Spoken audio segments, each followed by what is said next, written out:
Assalamualaikum warahmatullahi wabarakatuh. A'udzubillahi minasyaitonirrajim. Bismillahirrahmanirrahim.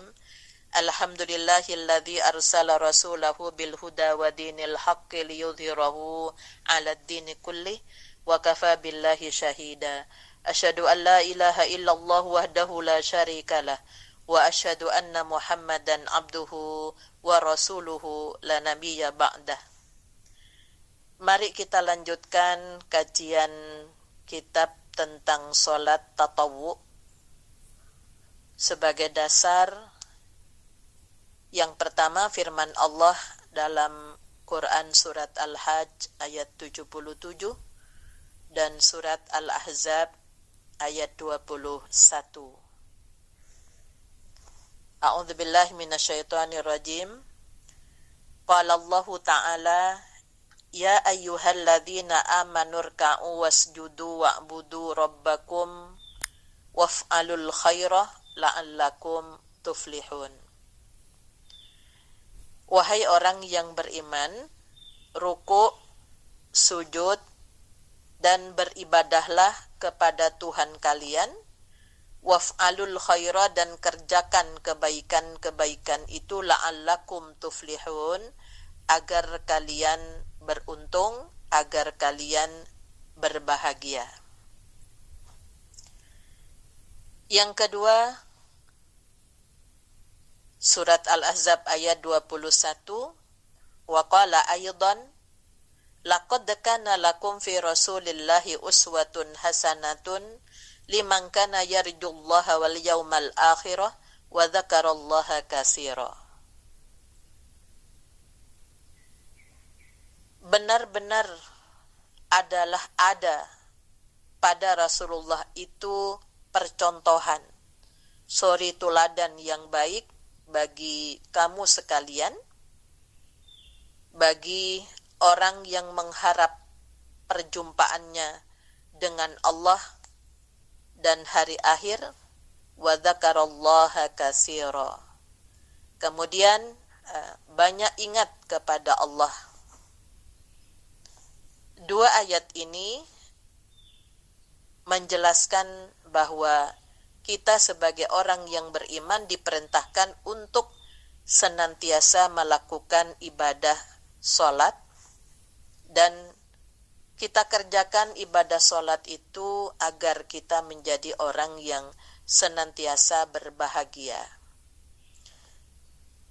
Ayat yang kedua memberikan isyarat bahwa di dalam kita melakukan kegiatan ibadah kepada Allah, maka jadikan Rasulullah sebagai teladan, contoh Rasulullah ya di dalam melaksanakan ibadah, termasuk bagaimana tata caranya, bagaimana kebagusan sholat Rasulullah sallallahu alaihi wasallam walaupun itu sholat sunnah.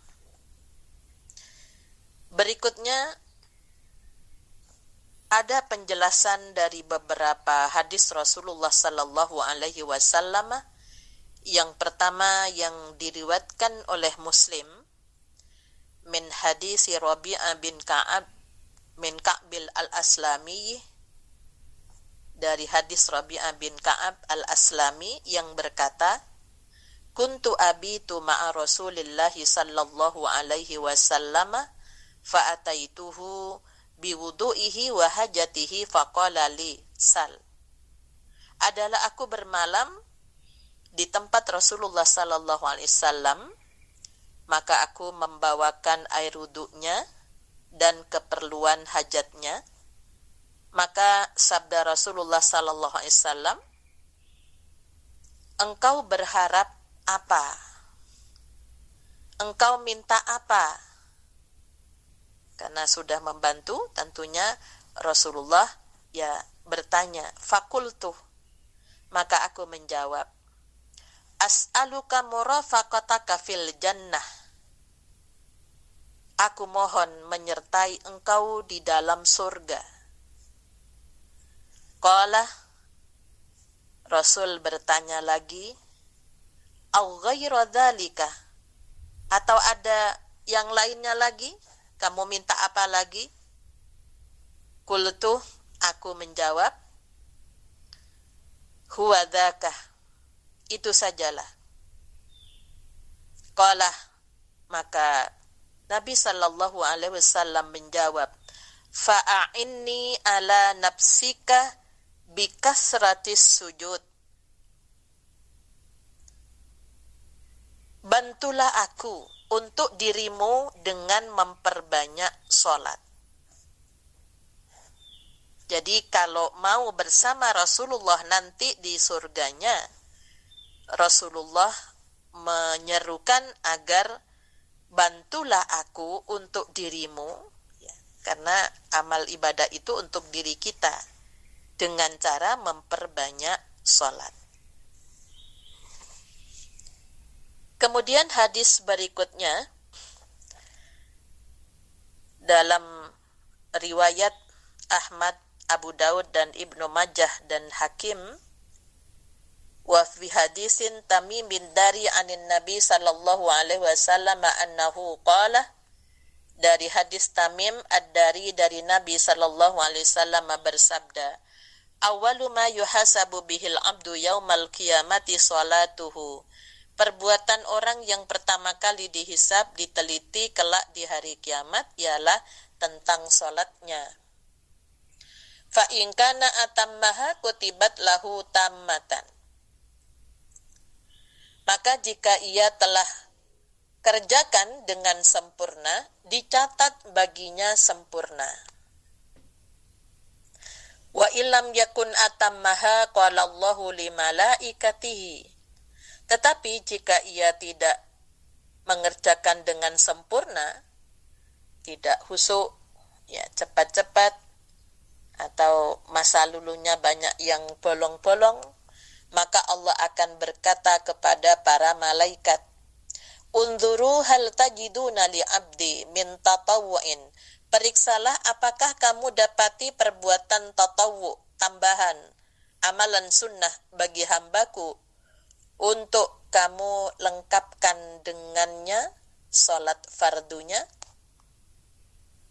Ya, jadi nanti Allah akan bertanya kepada malaikat, unzuru hal tajiduna li abdi min tatawu'in fatukmiluna biha faridatahu summa zakata kadzalika summa tu'khadul a'malu hasba dzalika. Demikian juga tentang zakat, lalu diperhitungkan segala perbuatan semacam itu.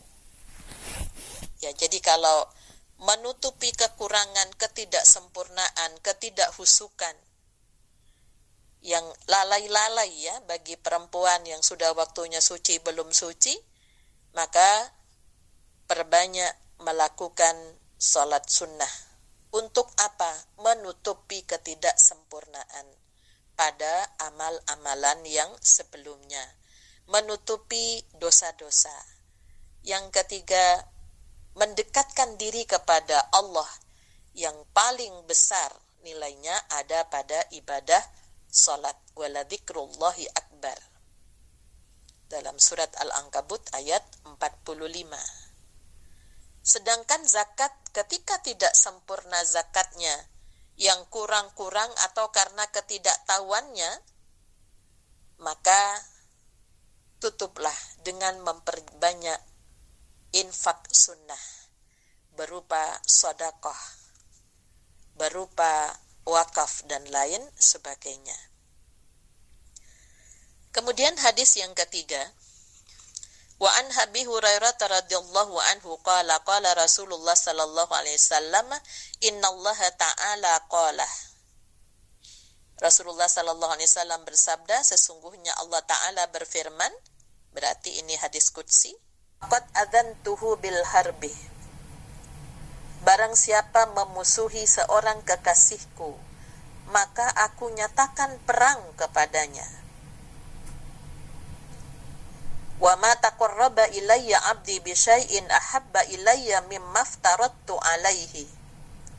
Dan tiada sesuatu yang lebih aku sukai bagi hambaku untuk mendekatkan diri padaku lebih dari hal yang aku wajibkan padanya. wa ma yazalu 'abdi yataqarrabu ilayya bin nawafili hatta uhibbahu fa idza ahbabtuhu kuntu sam'ahu alladhi yasma'u bihi. Dan hambaku yang selalu mendekatkan kepadaku dengan segala perbuatan amalan sunnah, pasti aku sayangi. Jadi hamba yang disayang oleh Allah itu yang banyak melakukan amalan sunnah. Maka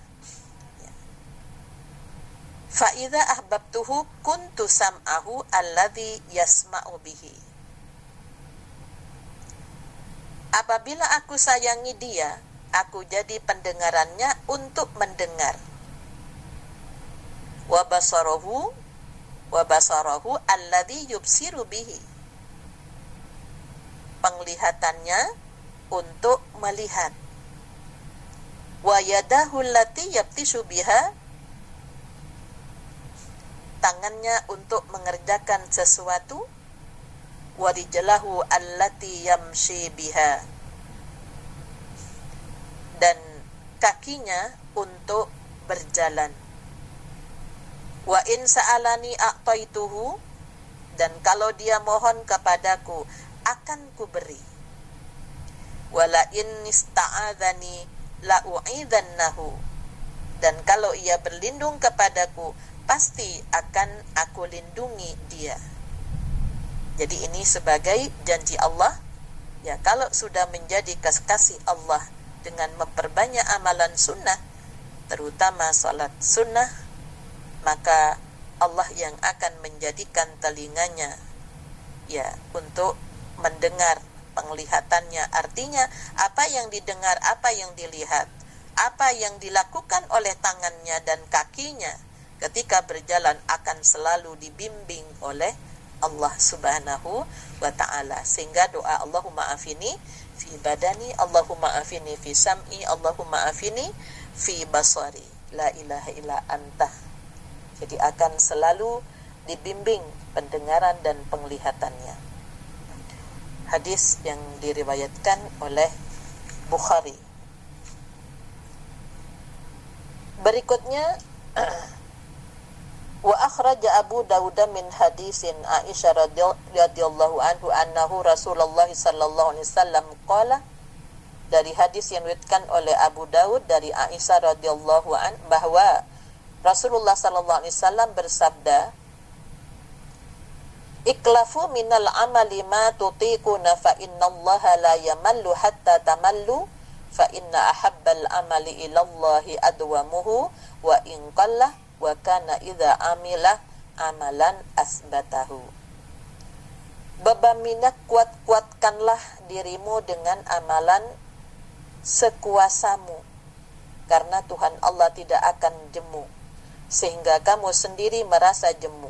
Sesungguhnya amal yang paling disukai Allah ialah yang tetap terus-menerus meskipun sedikit.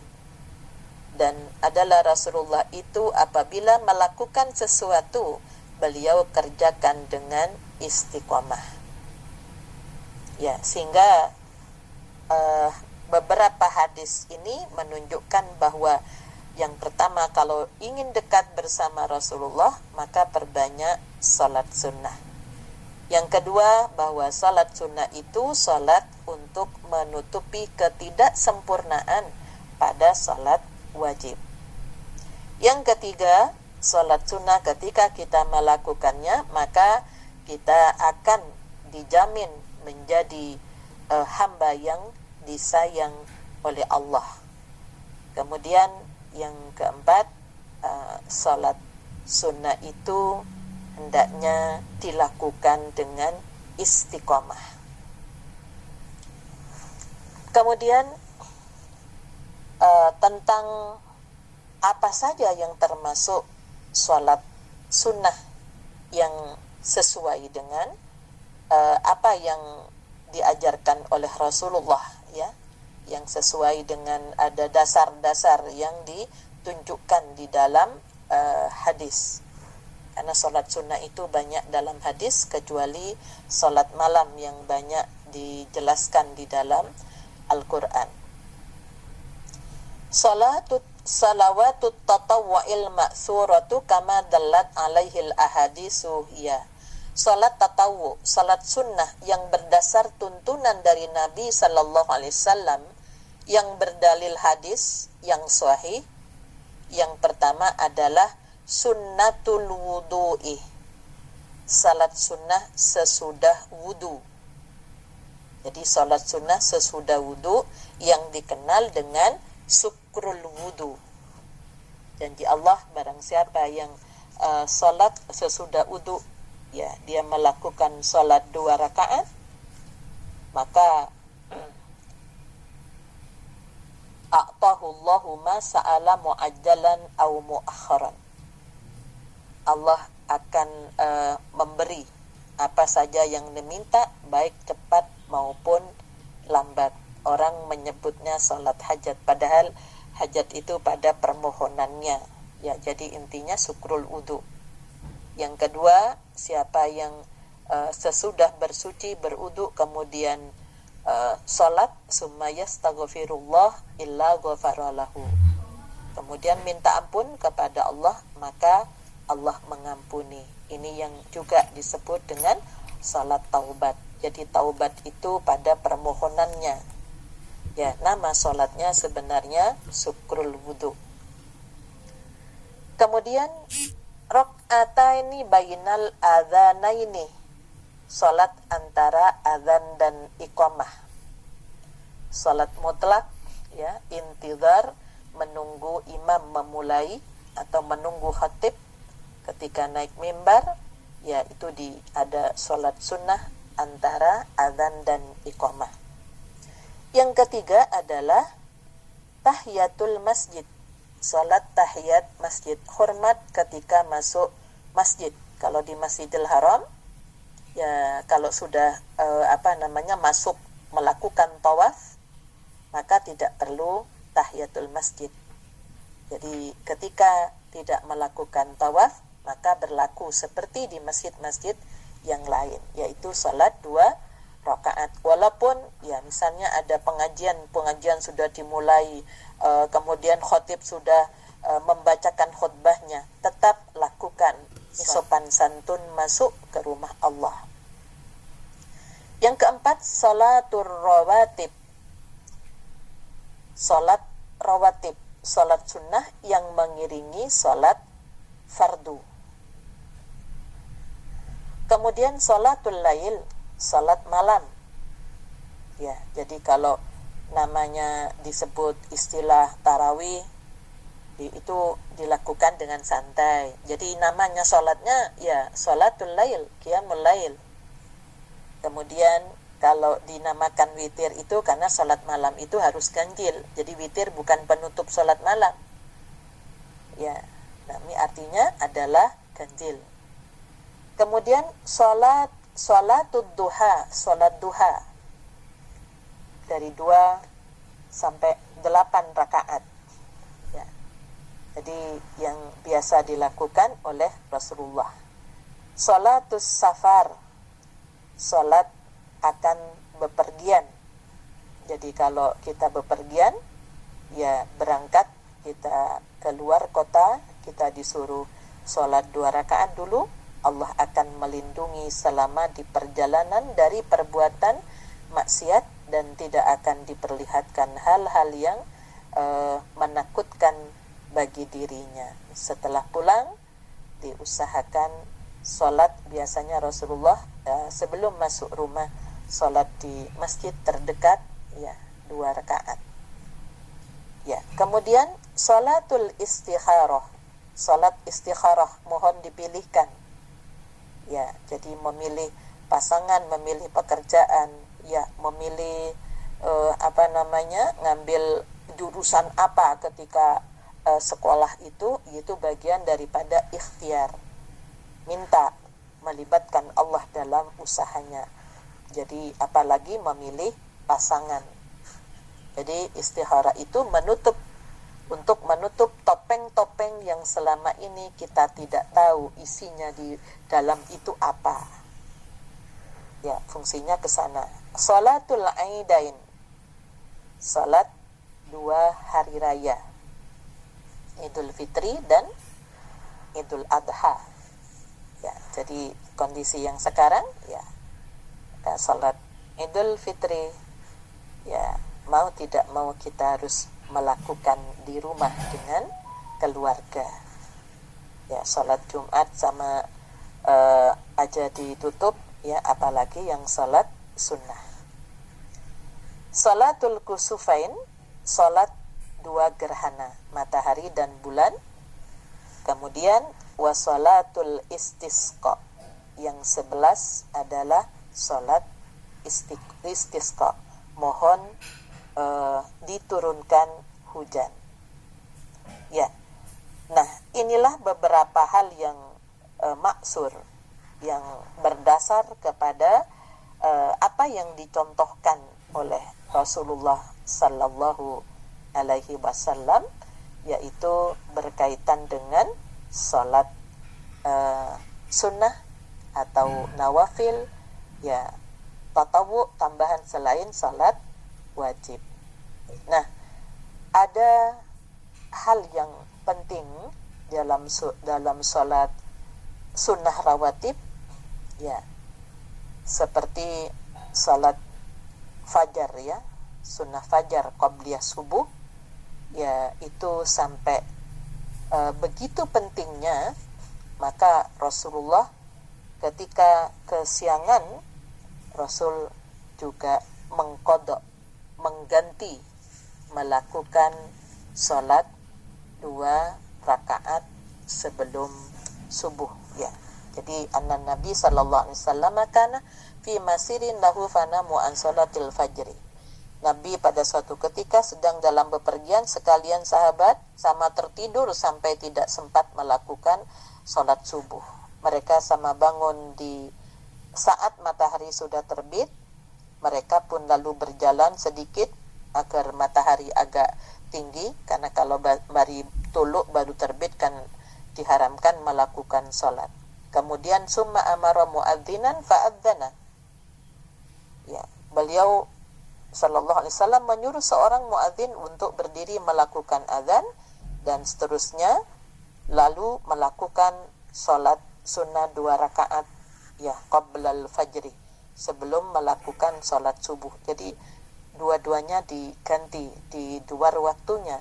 Summa aqama summa shallal fajri, dan kemudian setelah qabliyah subuh itu qomat serta melakukan salat subuh. Jadi walaupun kesiangan, Rasulullah tidak pernah mengganti meninggalkan qabliyah subuh. Yang berikutnya adalah yang penting juga tentang salat duhur, ya, qabliyah duhur. Ada yang meriwayatkan 2 rakaat, ada yang meriwayatkan 4 rakaat yang sebelumnya, yaitu yang datang dari Aisyah meriwayatkan 4 rakaat. Nah, di sini ada keutamaan, ya, 4 rakaat sebelum duhur. Innaha sa'atun tuftahu fiha abwabus sama'i. Sesungguhnya ada suatu saat di mana semua pintu langkah. Saya ingin sekali bahwa dalam saat itu ada suatu amal kebaikan yang naik ke sana. Ya. Karena Rasulullah sallallahu alaihi wasallam dalam hadis riwayat Ahmad wal Bukhari, la yada'u arba'an qabla adh-dhuhri wa rak'ataini qabla al-fajri ala kulli halin. Rasulullah sallallahu alaihi wasallam tidak meninggalkan 4 rakaat sebelum duhur dan 2 rakaat sebelum subuh, walau dalam keadaan bagaimanapun juga. Ya, kenapa? Karena kalau di malam hari itu ada pada saat itu pada qiyamul lail, sedangkan siang hari ada pada sholat duhur. Di tengah hari, di situ orang sibuk dengan pekerjaannya. Kalau di sholat malam, itu orang pada sibuk dengan istirahatnya. Maka Allah memberikan kepada Rasulullah bahwa innaha sa'atun tuftahu fiha abwabus sama. Ada saat di mana semua pintu langit dibuka, jadi peluang kalau gambarannya sinyal itu kuat sinyalnya sehingga ya gampang masuknya gitu. Itu di saat duhur karena memang layanan-layanan kemasyarakatan itu luar biasa sehingga Allah itu memberikan porsi yang beda pada sholat duhur ya, ketika qobliyahnya ada dua, ada empat ya, atau empat, tapi yang meriwayatkan empat itu ya dari Aisyah. Ya, Aisyah itu istri Rasulullah tentunya yang banyak melihat bagaimana Rasulullah melakukan salat sunnah itu. Kemudian ada ba'diyahnya. Jadi ada yang qobliyah, ba'diyah itu hanya ada pada salat duhur. Artinya yang punya nilai ya.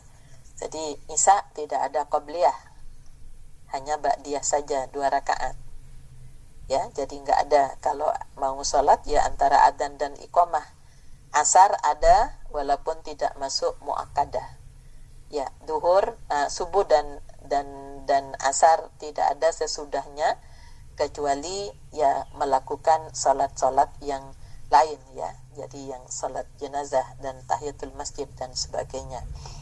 Ya, kemudian yang istimewa di sini ada 5 yang termasuk muakkad yang tidak pernah ditinggalkan oleh Rasulullah sallallahu alaihi wasallam, yaitu yang pertama adalah salat sunnah rawatib yang mengiringi ya, yang ada 10, ada 12, kalau qabliyahnya 4 berarti 12 rakaat ya. Kemudian salat malam, yang ketiga tahiyatul masjid, kemudian keempat gerhana, yang kelima adalah Aidain 2 hari raya. Jadi walaupun salat sunnah tapi kedudukannya muakkadah. Jadi salat sunnah yang walaupun bepergian Rasulullah tidak pernah meninggalkan yang namanya salat malam dan qabliyah subuh dan duhur. Kalau yang lainnya ketika dijamak tentunya menjadi hilang, tapi Allah akan tetap memberikan penilaian yang sama bagi orang yang lagi musafir yang meninggalkan amalan sunnahnya ya, bagi yang memang istiqomah. Jadi kondisi bagaimanapun pada surat Al-Muzammil ayat 20, salat malam diusahakan walaupun hanya 3 rakaat ya, jangan ditinggalkan. Kiranya cukup sekian untuk kajian kitab bab salat tatawu. Mudah-mudahan salat yang kita lakukan ini akan menambah poin, meningkatkan amal kita, menutup dosa-dosa kita, ketidaksempurnaan di dalam ibadah salat yang wajib, bahkan yang mungkin kita lalaikan selama ini. Kita akhiri dengan berdoa seperti doa Nabiullah Ibrahim alaihissalam agar kita tetap senantiasa istiqomah untuk mendirikan sholat dalam surat Ibrahim 40 dan 41. A'udzubillahi minasyaitonirrajim. Bismillahirrahmanirrahim. Rabbij'alni muqimas sholati wa min dzurriyyati rabbana wa taqabbal du'a. Rabbana ighfirli wa liwalidayya walil mu'minina yauma yaqumul hisab. Ya Tuhanku, jadikan aku dan keturunanku golongan orang-orang yang senantiasa menegakkan salat. Rabbana wa taqabbal du'a, ya Tuhan kami, terimalah amalan-amalan kami. Ampunilah aku dan kedua orang tuaku serta orang yang beriman pada saat ditegakkan yang namanya hisab. Ya, kenapa doa ini begini? Karena yang dihisab pertama kali nanti di hadapan Allah adalah salat. Mari poin ya, nilai-nilai dari ibadah salat baik dari sisi kualitas maupun kuantitasnya kita tingkatkan sehingga akan memberatkan timbangan amal kita. Saya akhiri, nasrun minallah wa fathun qarib wa basyiril mu'minin walhamdulillahi rabbil alamin. Assalamualaikum warahmatullahi